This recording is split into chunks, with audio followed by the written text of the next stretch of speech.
Doing a walkthrough before cleaning lets you find hidden issues and plan work so no area is missed and time is used efficiently. Start by mapping the space mentally and note where trash cans and supplies will go so you avoid backtracking. Walk every room and identify high traffic and high touch surfaces like door handles, switches, railings, and countertop edges. These require more frequent attention and appropriate disinfectant contact time. Take before photos or short videos with your phone to document existing conditions and to compare results. Include wide shots and close-ups of problem spots. Look for special cleaning requirements such as delicate finishes, stone countertops that need a neutral pH cleaner, or fabrics that may shrink if wet cleaned, and choose methods and products accordingly.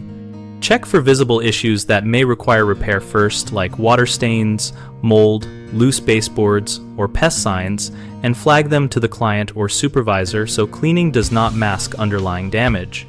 Finally, estimate effort for each area by timing a quick spot clean and a deeper clean so you can prioritize tasks and set realistic expectations for completion.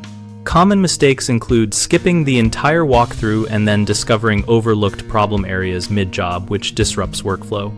The fix is always to take 3 to 5 minutes to walk every space first and note exceptions. Another issue is using one product for all surfaces, which can damage finishes or leave residues. The simple solution is to match cleaner type to surface and test in an inconspicuous spot. A third frequent problem is failing to document conditions, which leads to disputes over pre-existing damage.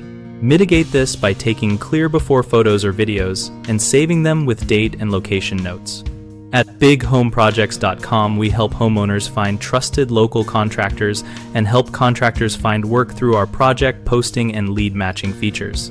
We also host an active discussion community where users exchange tips, ask questions, and discuss real site experiences related to cleaning and pre-cleaning assessments.